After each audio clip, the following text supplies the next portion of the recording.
Page 48, Jazz Ostinato in C sharp minor. Well, this looks ugly, don't it? It's got eighth notes going all over everywhere. Just take it slow and easy, you'll be fine. 1 and 2 and 3 and. There's triplets too. 1 and a 2 and. You're going to love it, I know you are. But we'll deal with the triplets. There's a neat way to do this. 4 sharps. This is in the key of C sharp minor. Because in the previous page, page 47, they introduced you to the scale on C sharp minor. Well, I've been encouraging you in the last couple of videos to go ahead and learn the scale for C sharp minor. Because I do the key signature. When I do the E major, I do the C sharp minor because they both have 4 sharps. So you need to be able to do either scale. That's all. It makes it easier to play in that key because you're already familiar with the notes in that key. A little bit about stuff going on here. Oh, this is in common time or 4/4 time. We'll get that out of the way.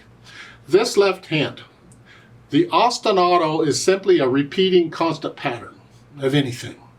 That's all. And this is very common for a lot of boogie-woogie stuff and jazz and blues. You might get this. Watch out very carefully. You're starting here. Remember the sharps. C sharp, or F sharp, C sharp, G sharp, and here. So all this, the only one we don't use is the A sharp. Okay. So you're here. 4th finger.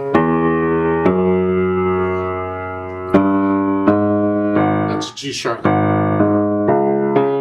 This fingering is very common. I suggest you get good at it. You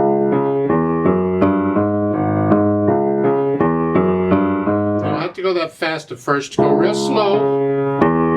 Connect the notes, all the notes. So that's pretty much it for the left hand. Till you get down to the bottom of page 49, the last measure. The notes are written here.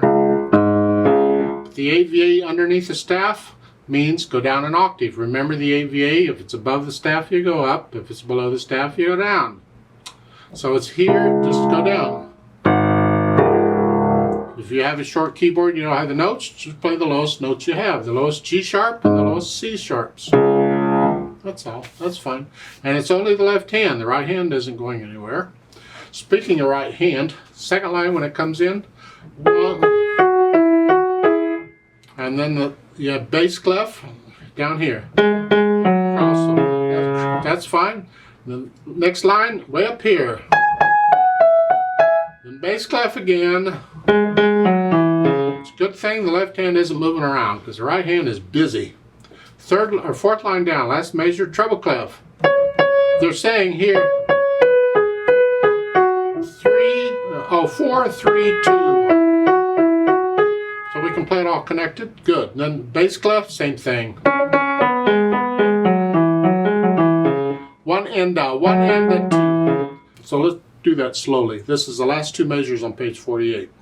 1 and 2 and 3 and 4 and 1 and a 2 and. Remember, piano players have to go back and forth between triple and duple time. 1 and a 2 and 3 and 4 and 1 and a 2 and, or any. You have to be able to just switch back and forth instantly.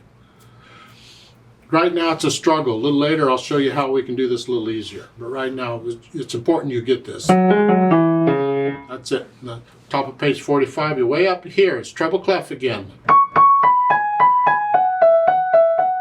Bass clef. Again, second line, that last beat is a triplet too. So it's a 3, so forth. You got triplets all over the place there. And you're moving around because the treble and bass clef are doing their thing. Then go down to the last measure where you're here. And that chord, we'll spell it out. It's an E, a G sharp, a B, and a D sharp. That's it. I use 4th finger. Some people use 3rd. Whatever. That's how I finger the chord. This interval is a major 3rd, and if it's a 3rd or less, then I use 5 and 4. If it's more than a 3rd, then I would use 3 and 5. There's different fingering styles, that's what I'm saying. Put the hands together, second line on page 48, slowly.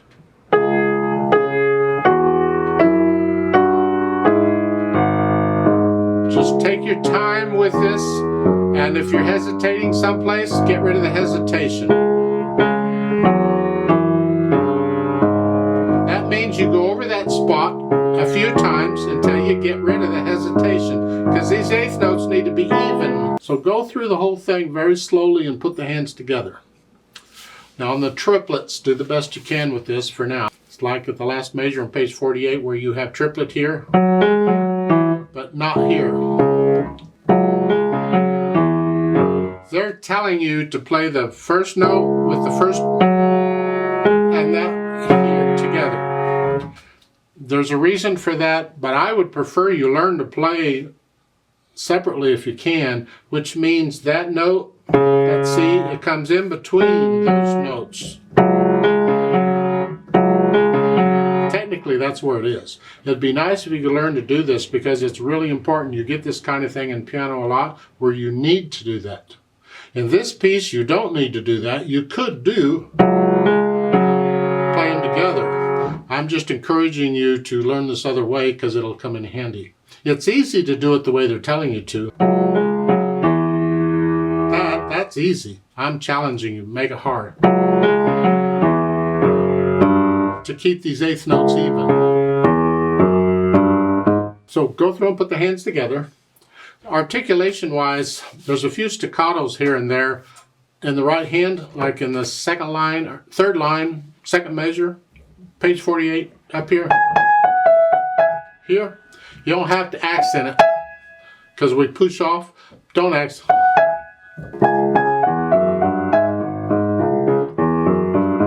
But they're not all staccato, and it's important that you don't only play the staccato where they're telling you to, at least for now.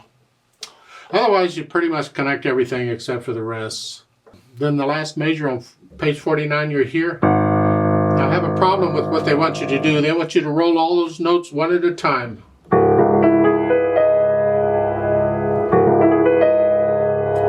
I disagree with that, I really do. If the notes are fairly close together and it sounds like one chord, like here, then I can understand it. Roll them together. But when they're far apart like this, a couple octaves apart, in my opinion, you should roll them at the same time. Or you don't even need to roll that. Just roll the top note. That's how I would suggest doing it. I don't like what they're suggesting there. Dynamic wise, it's the right hand. Staccato, come down. Loud, come down a little bit. So you're going from loud to moderately loud. Loud, it's like a statement reply, where the left hand just stays in the background. Just keep it out of the way.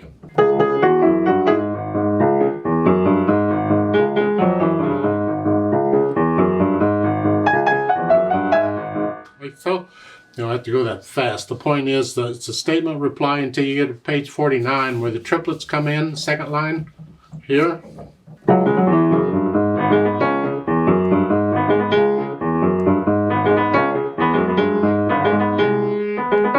So forth.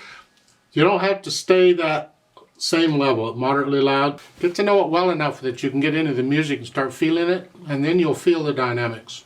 And you may feel a slightly different articulation, and that's fine too. Now, once we have all that, moderate blues tempo, well, it's a jazz piece. Jazz, swing, and blues, those three types of music, they have a certain style to them. And that is, when you get eighth notes, you automatically swing the eighth notes, is what we call it. That means you play the eighth notes long, short. And it's not just the eighth notes, it's the counting. I mean, you're only changing eighth notes, but it's the counting. You swing the counting. So instead of 1 and 2 and 3, it's 1 and 2 and 3. You feel this, 1 and 2, and you play it that way.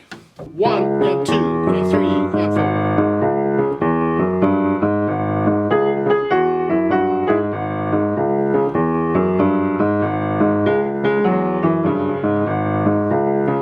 Make sure you hold on to those quarter notes a full count, unless they're staccato.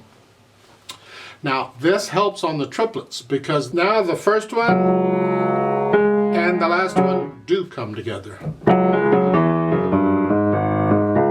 It works out that way very well. So starting at the second line there on page 49, you're here.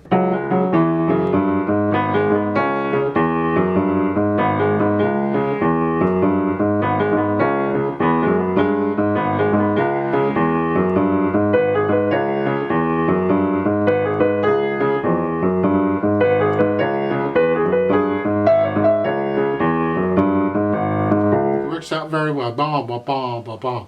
If they want you to play straight eighth notes, they have to put in a note in the music, play evenly or something. Otherwise, you automatically swing them. There's nothing in the music to tell you to do that, you just do it. There's no notation for it. It's not a dotted rhythm, it's not really a triplet rhythm, it's felt. And that means that it's not always going to be the same shortness, 1 and 2. Sometimes those short notes will be a little shorter than other notes. It depends on the music and how you feel at that time. So that's how you really kind of put it in there. Now there's no pedal on this, of course, so we don't want to smear any of this together.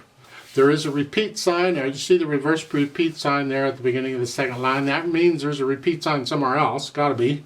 And that is at the end of page 49, the end of the next to the last line, which means you'd go back and play it all again.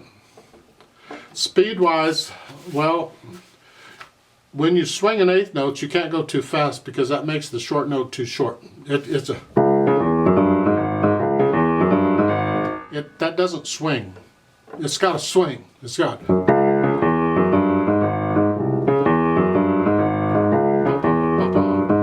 Wouldn't go any faster than that. You can go slower than that. Depends on how swingy you want to get.